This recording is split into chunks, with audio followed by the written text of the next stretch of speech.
خوشی محمد کہتا ہے میں پھیری لگاتا تھا، مجلس کے راس کے آگے کھڑا ہو گیا، بچہ مٹھائی لینے آیا، اسے مٹھائی دی، وہ پیسے ڈھونڈنے لگا جیبوں میں، سپیکر میں سے آواز آئی محمد کی بیٹی دربار سے خالی واپس۔ کہتا ہے یہ فکرہ میرا کلیجہ چیر گیا،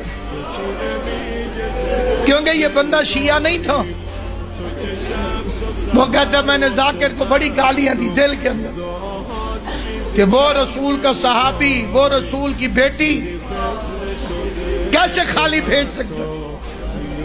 کہتا ہے میں نے غصے میں چھاپڑی اٹھائی، آگے چل پڑا، پیچھے سے آواز صحیح بخاری میں لکھا۔ کہتا ہے میں نے سوچا کہ صحیح بخاری تو ہماری کتاب،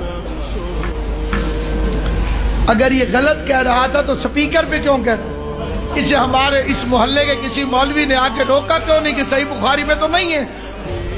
وہ کہتا ہے میں گھر آیا، بڑا لمبا واقعہ ہے، مختصر یہ کہ اس کی بیوی نے کھانا رکھا، کہتے میرے حلق میں لقمہ پھنس گیا، میری آنکھوں میں آنسو آ گئے۔ کہتا میں نے بیوی سے کہا تو کھانا رکھ، میں ابھی آ گیا۔ کہتے میں سیدھا مسجد میں آیا، نمازی جا چکے تھے، ساتھ ہی مولوی کا گھر تھا، دستک دی، مولوی باہر آیا کہ مولوی جی وضو کرو، میں نے ایک بات پوچھنی۔ مولوی وضو کر کے مسجد میں آ گیا، کہتے میں نے اندر سے کنڈی لگا دی، کہتے میں نے قرآن اٹھایا، قرآن اٹھا کے مولوی کے سامنے آیا، ہاتھ جوڑ کے کہا مولوی جی میں پڑھا لکھا بندہ نہیں ہوں، نہ لمبی تو کرنا میں۔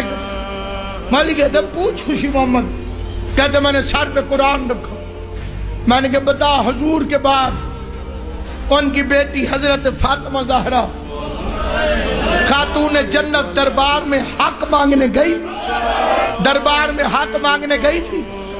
مولوی نے جلدی جلدی سر سے قرآن ہٹایا، قرآن ہٹا کے کہتے تجھے کسی شیعہ نے کہا ہوگا۔ کہتے میں نے رو کے کہا مولوی جی میں شیعہ کی بیٹی کا تو نہیں پوچھ رہا، میں تجھ سے محمد مصطفیٰ کی بیٹی کا پوچھ رہا۔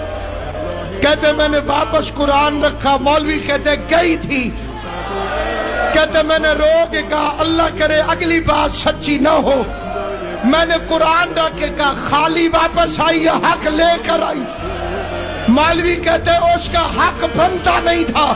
کہتے لمبا جواب نہ دے، بس اتنا بتا خالی آئی کہ حق لے کر آئی؟ قرآن دیکھ کے مولوی کہتے خالی واپس آ گئی۔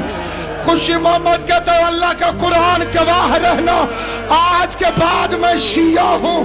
مولوی کہتے تو کافر ہو گیا ہے، کہتے کافر بھی میں ہوں، میرے دروازے پہ دشمن کی بیٹی آ جائے میں قتل معاف کر دوں گا۔